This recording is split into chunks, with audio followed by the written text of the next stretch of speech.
At the most exclusive gala of the year. The grand ballroom of the Whitmore Hotel. Crystal chandeliers glittering like frozen stars. Manhattan's elite swirling in designer gowns and custom tuxedos. A black single father stood frozen in place, as his ex-wife's voice sliced through the crowd. "Still the same Daniel," Monica said. Her smile sharp as broken glass. "Working hard, raising your little boy. And going absolutely nowhere." Laughter rolled across the nearby guests. Champagne flutes tilted. Eyes gleamed with amusement. Daniel's jaw tightened. He said nothing. The room felt smaller. The air heavier. Then everything shifted. Victoria Ashford, CEO of Sterling and Associates. Billionaire. The single most powerful woman in the building. Cut through the crowd like she owned every inch of it. Which she practically did. She walked straight to Daniel. No hesitation. No explanation. She simply linked her arm through his. With the calm certainty of someone claiming what already belonged to her. Monica's perfect smile cracked at the edges.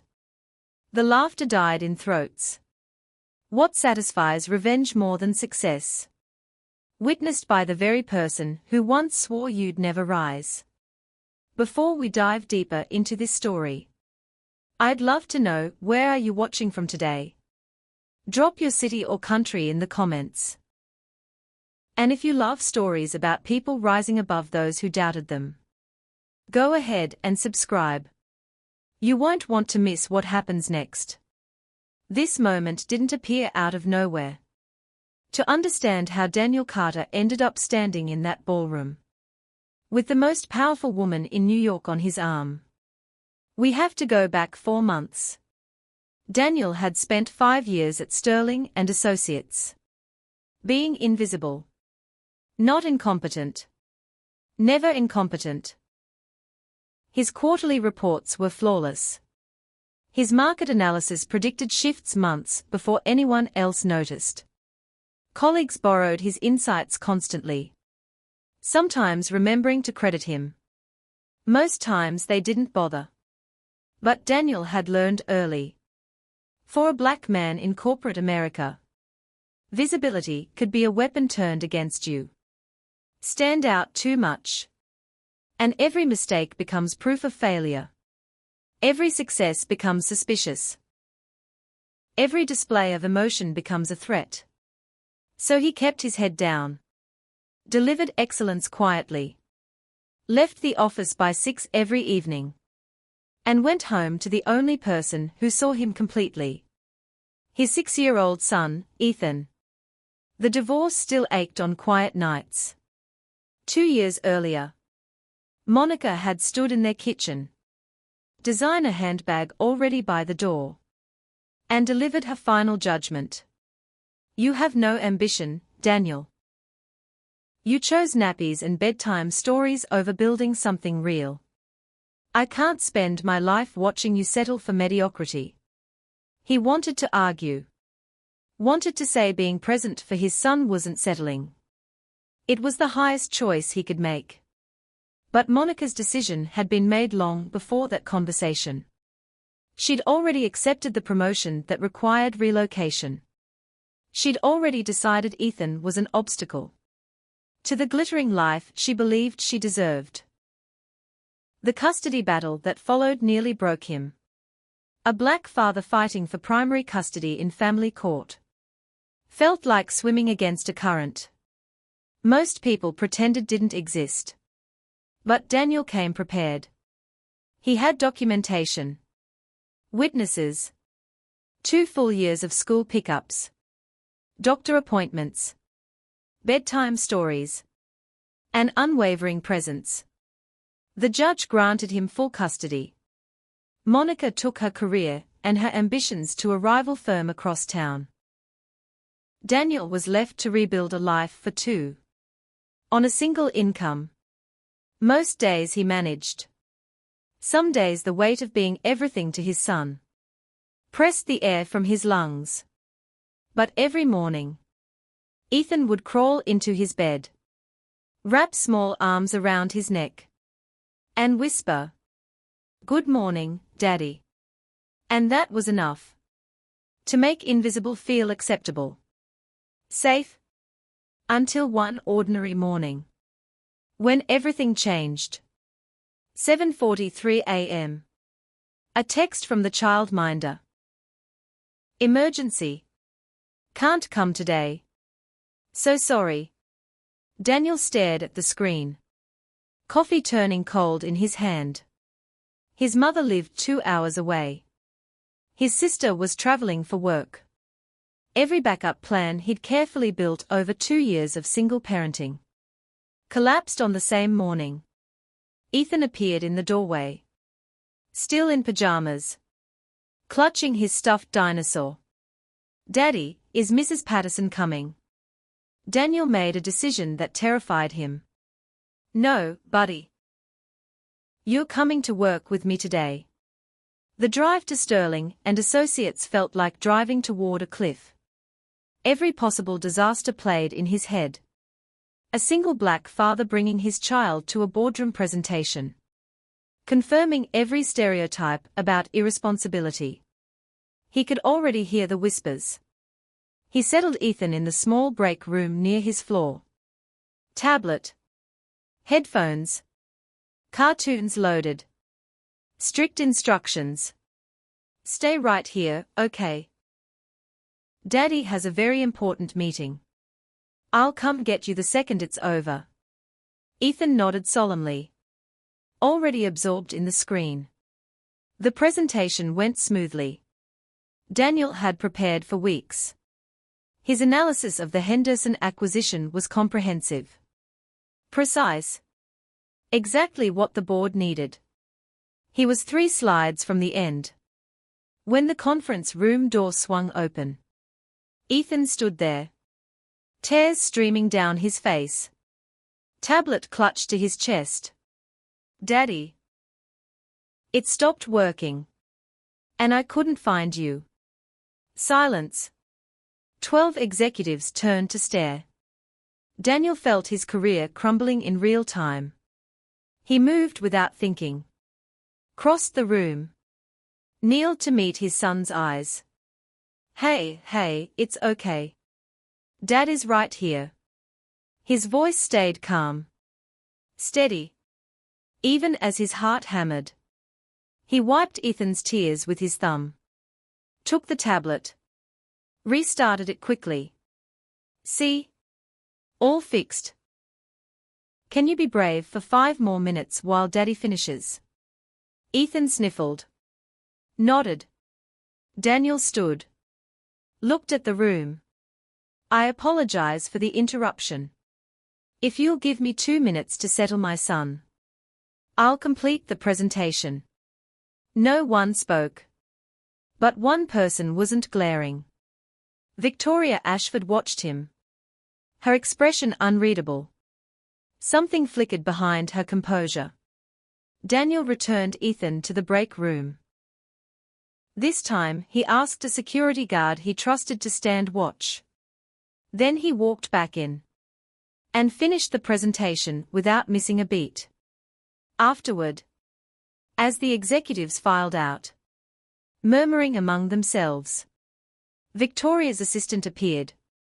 "Ms. Ashford would like to see you in her office." Daniel's stomach dropped. This was it. The termination wrapped in corporate politeness. Victoria's corner office spanned floor-to-ceiling windows. Manhattan sprawled below like a kingdom. She gestured for him to sit. "How long have you worked here, Mr. Carter?" 5 years, Her eyebrow lifted slightly. 5 years. And you're still in the same position you started in. Daniel didn't know how to answer without sounding bitter. So he stayed silent. Victoria stuttered him. "I watched you today.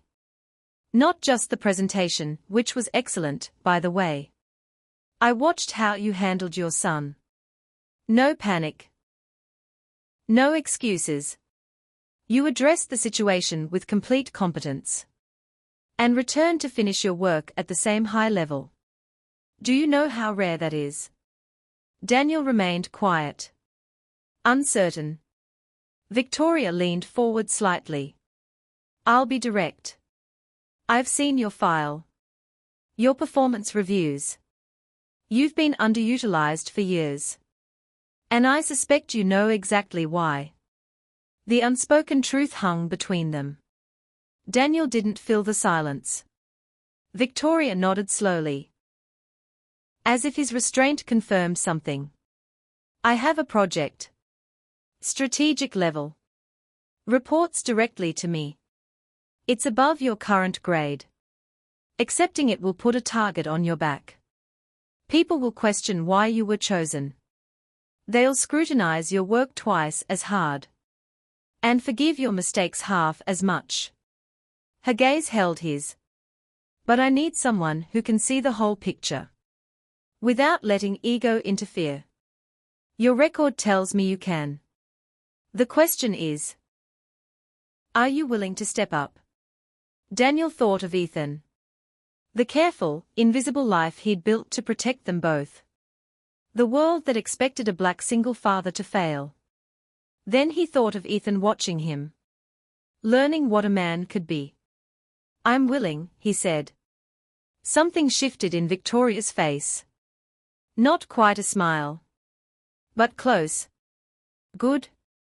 Report to my office Monday morning. And Mr. Carter. She turned back to her computer, already dismissing him. Don't make me regret this. What Daniel didn't know then was that Victoria Ashford had spent the first 5 years of her career as a single mother. He didn't know she once hid her daughter in her office closet during a critical client meeting, because she had no other choice. He didn't know that when she saw him kneel before his son, calm, present, unashamed, she saw a mirror of her own impossible choices. All Daniel knew was this. For the first time in 5 years, someone had looked at him and seen more than what he currently was. They had seen what he could become. The question now was whether he had the courage to become it. Pause, tension rising. The whispers started on his first day in the new role. Elevator. Break room. Meeting rooms. No one said anything to his face. That wasn't how Sterling and Associates worked. But the message traveled. Through glances. Raised eyebrows. Conversations that stopped a beat too late. Diversity higher. Someone muttered behind him in the coffee line. Daniel poured his coffee. Didn't turn around. He'd expected it. Victoria had warned him. What he hadn't expected was how much it would still sting. His former manager, Richard Harrington, expressed his displeasure through 1,000 small cuts. Delayed email responses. Meetings scheduled without telling him. Resources promised then mysteriously unavailable. Richard had been passed over for the strategic role. Now it belonged to Daniel. And resentment clung to him like expensive cologne. I just want to make sure you have everything you need to succeed, Richard said during their first awkward encounter. Smile never reaching his eyes. It's quite a leap from where you were. No one would blame you if you found it overwhelming. Daniel thanked him for the concern. Returned to his work. The project Victoria assigned was enormous. A comprehensive analysis of Sterling's expansion into emerging markets. Coordinating across 3 continents. Synthesizing conflicting data. Delivering recommendations that would shape the company's future for a decade. It was exactly the kind of work Daniel had spent 5 years proving he could do. If anyone had ever bothered to look. Now everyone was looking. Waiting for him to fail. Daniel responded the only way he knew how. He became undeniable. He arrived earlier. Prepared more thoroughly. Delivered meticulous analysis. Flawless presentations. Insights consistently sharper than expected. Week by week, the whispers began to shift. Maybe he actually knows what he's doing. But the work came at a cost. Late nights. Skipped lunches. Midnight emails. The old guilt returned. The same guilt that had haunted his marriage. The feeling of being torn in directions that could never fully reconcile. One evening, nearly 2 months into the project, Daniel sat alone in his office at 7:30. The building quiet. Most colleagues long gone to dinners and families. His phone buzzed. Video call from home. Ethan's face filled the screen. Gap-toothed grin. Daddy, Grandma made spaghetti. But she put weird stuff in it. Daniel laughed despite his exhaustion. What kind of weird stuff? Green things.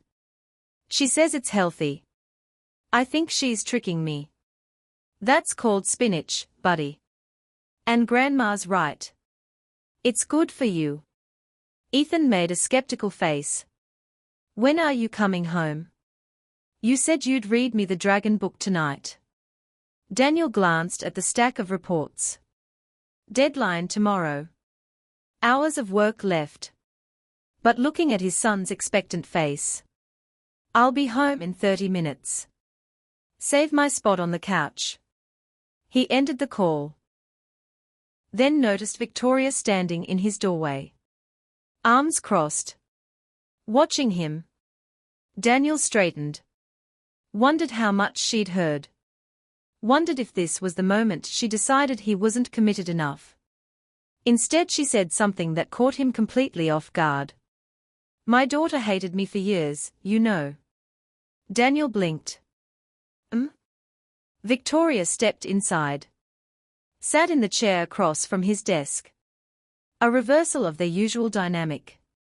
That felt strangely intimate. When she was your son's age. I was building this company. I missed school plays. Bedtimes. The first time she rode a bicycle. I was closing a deal in Singapore. Her voice stayed steady. But something flickered beneath. She's 18 now. We've repaired things, mostly. But I'll never get those years back. She met his eyes directly. You're doing something I never figured out how to do. You're being present for your child. While still demanding more from your career.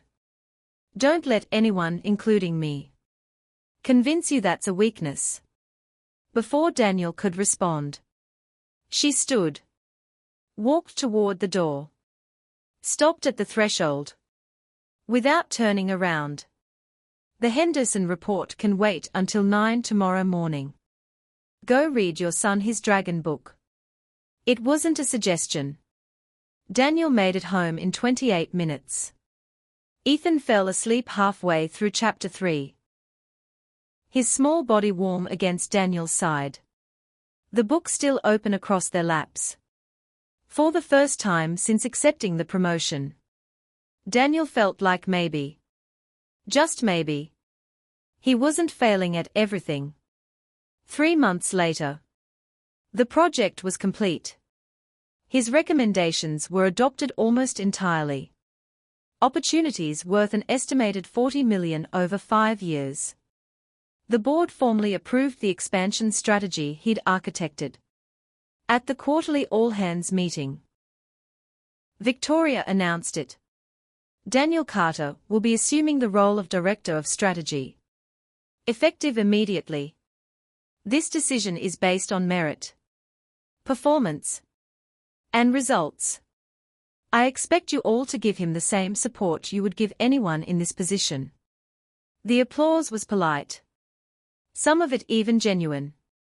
But Daniel noticed the tightness in Richard Harrington's jaw. The way certain colleagues' smiles didn't quite reach their eyes. He had achieved something remarkable. And some people would never forgive him for it. After the meeting, Victoria pulled him aside. The annual gala is in 2 weeks. I expect you to attend. Daniel hesitated. He'd seen photos from previous years. Glittering affairs. Manhattan's elite. The kind of spaces where someone who looked like him was usually holding a serving tray, not a champagne flute. Victoria read his hesitation perfectly. I know it's not your preferred environment. But this is how the game is played. These people need to see you standing among them, not serving them. It matters. Daniel wanted to argue that his work should speak for itself. But he'd spent enough years navigating systems not built for him to know she was right. Visibility was currency. And he'd been invisible for too long. I'll be there, he said. 2 weeks later, Daniel stood in his bedroom, adjusting a tie that cost more than his first month's salary. In the mirror, he saw a man he barely recognized. Polished. Professional. Outwardly belonging to a world that had never felt like his. His mother, Dorothy Carter, sat on the bed watching him with knowing eyes.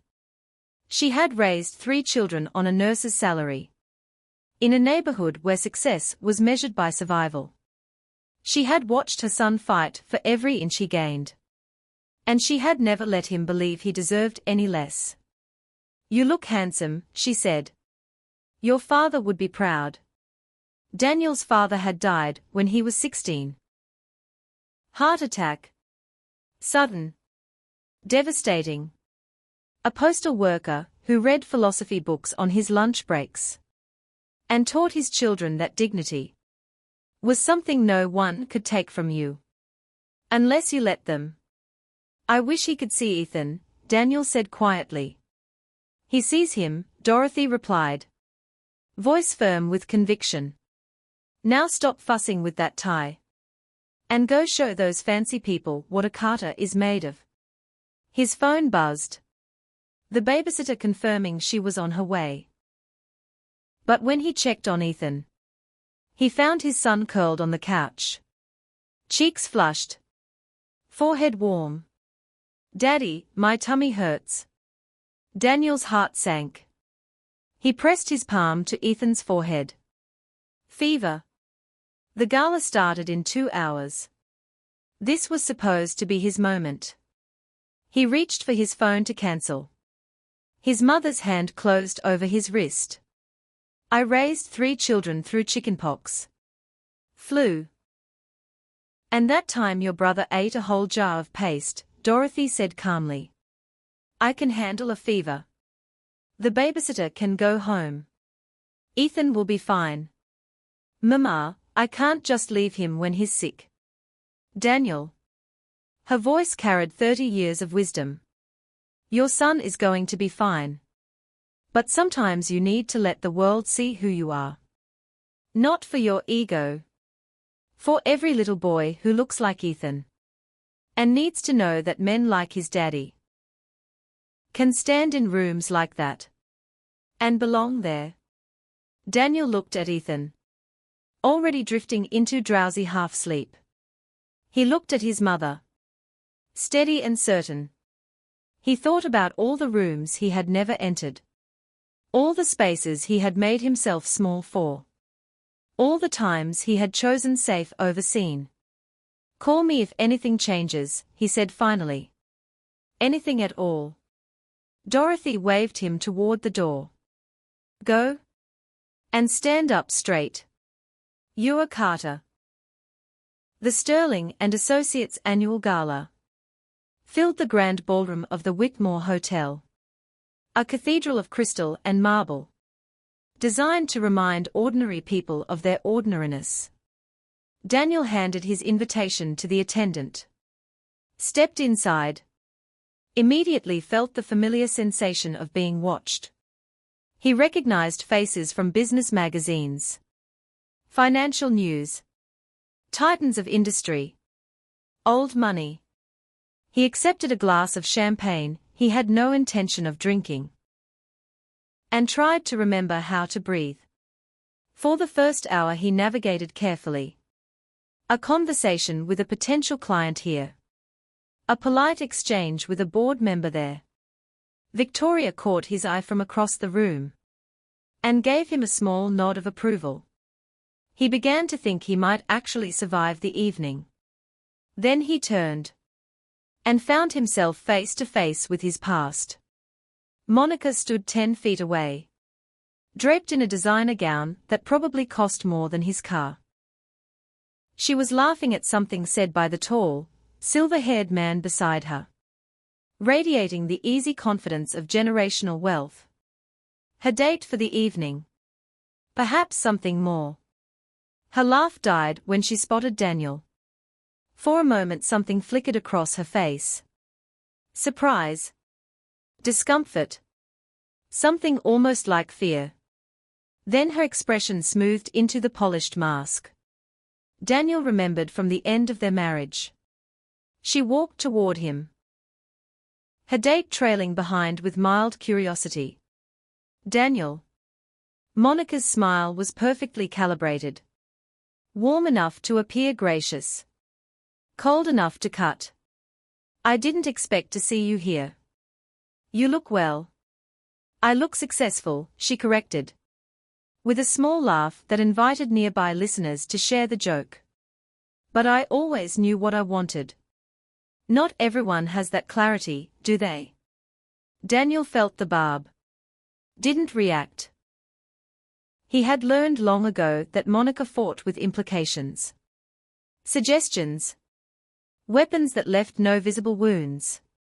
How's Ethan? She asked. Her voice carrying just enough to reach the small audience now gathering. Still keeping you busy, I imagine. It must be so hard doing everything alone. Honestly, I don't know how you manage. Ethan is doing wonderfully, Daniel replied. Thank you for asking. Monica's smile sharpened. Of course he is. You always were so devoted to him. Some might even say to a fault. She glanced around the room meaningfully. It's just a shame that devotion didn't leave much room for ambition. Professional development. But then, not everyone is meant for spaces like this, are they? The words hung in the air.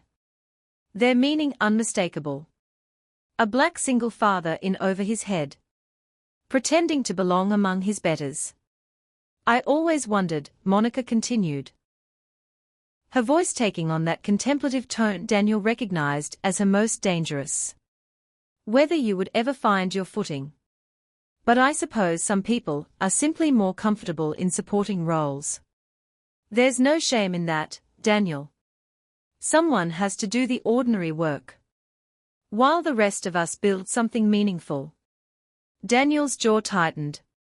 He could feel the eyes of the crowd on him. Waiting to see how he would respond. The familiar calculus ran through his mind. If he showed anger, aggressive black man. If he defended himself, insecure. If he said nothing accepting her narrative as truth. Monica sensed his hesitation. Pressed her advantage. I truly do hope you find happiness, Daniel. Not everyone is equipped for more. Recognizing your limitations is actually quite mature. She turned to her date with a performative sigh. He was always so realistic about his capabilities. It was actually one of his better qualities. Soft laughter rippled through the onlookers. Daniel stood frozen. Stripped of words. Feeling the walls closing in. Monica's smile widened. Triumphant. Then the crowd parted. Victoria Ashford moved through the sea of people. Like a blade through silk. No rush. No raised voice. She simply arrived. And the entire dynamic changed. She stepped close to Daniel. Linked her arm through his. With the casual intimacy of a long alliance. The gesture was simple. But to everyone watching. Its meaning was unmistakable. "This man belongs with me." "Daniel," she said, her voice carrying effortlessly. Warm but commanding. "There you are. I've been looking for you. The Hendersons specifically requested to meet our new director of strategy. I'd hate to keep them waiting." Monica's smile faltered. Director of strategy. The title landed like a slap. Victoria turned to face Monica, as if noticing her for the first time. Her expression remained pleasant. Her eyes held the temperature of a winter morning. "I don't believe we've been introduced. I'm Victoria Ashford, CEO of Sterling and Associates." Monica recovered quickly, extended her hand with practiced grace. "Monica Hayes. I work at Peton Financial. And actually, Daniel and I know each other quite well. He's my ex-husband." "Ah?" Victoria accepted the handshake briefly, then withdrew. "Yes. I gathered that from the conversation I just overheard." Color drained slightly from Monica's face. Victoria continued, her tone conversational, but carrying to every ear nearby. "It's fascinating, actually. I've worked with thousands of professionals over my career. Built this company from a 3-person office into what it is today. And in all that time, I've learned that the rarest quality in business is not intelligence or ambition. It's integrity under pressure." She glanced at Daniel with something approaching warmth. "When I met Daniel, he was in an impossible situation. His childcare had fallen through on the morning of an important presentation. Most people would have made excuses, rescheduled, protected their image. Daniel brought his son to work, handled the interruption with grace, and delivered one of the most insightful analyses I had seen in years." Victoria's gaze returned to Monica, sharpening almost imperceptibly. "That day, I saw something I rarely see. A man who refuses to abandon his responsibilities to chase appearances. Someone who understands that being a devoted father does not diminish professional excellence. It proves it." Monica's composed expression began to crack. Her date shifted uncomfortably. "Daniel's work over the past few months has been exceptional," Victoria continued. "His strategic recommendations will generate an estimated $40 million for this company over the next 5 years. He has earned the respect of every serious person in this organization." Her smile thinned. "The fact that he is also raising a remarkable young man alone, without complaint, without using it as an excuse, only confirms what I already knew about his character." The crowd had grown silent. People who had laughed moments ago now studied their champagne glasses with sudden fascination. Victoria looked directly at Monica. "You mentioned that not everyone is meant for spaces like this. I could not agree more. These rooms are full of people who inherited their positions, who mistake pedigree for competence, who confuse confidence with capability." Her voice dropped slightly. "Intimate. Devastating. Daniel earned his place here. Every single day. The question is not whether he belongs. The question is whether the people who doubted him can recognize excellence when it is standing right in front of them." Monica opened her mouth to respond. Nothing came out. For the first time since Daniel had known her, she appeared completely lost for words. Victoria gave her a final measured look. "I believe you said something about recognizing limitations. Perhaps that is advice worth taking." She turned to Daniel, her expression softening. "Now," Shall we? The Hendersons are waiting. But Daniel did not move. He looked at Victoria. Then at the watching crowd. Then at Monica, who stood frozen, her carefully constructed superiority crumbling in real time. He thought about everything he had worked for. Every assumption he had defied. Every moment of doubt he had pushed through. And then he thought about Ethan. Home with a fever. Waiting for his father. Actually, Daniel said quietly, I need to leave. Victoria's eyebrow rose slightly. The Hendersons. My son is sick. Daniel met her eyes steadily. I appreciate everything you said. More than I can express. But I need to be home. For a moment. Something unreadable passed across Victoria's face. Then she nodded slowly. And when she spoke, there was no disappointment in her voice. Only respect. Deepening into admiration. That, she said, is exactly why I chose you. She released his arm. Stepped back. Go take care of your boy.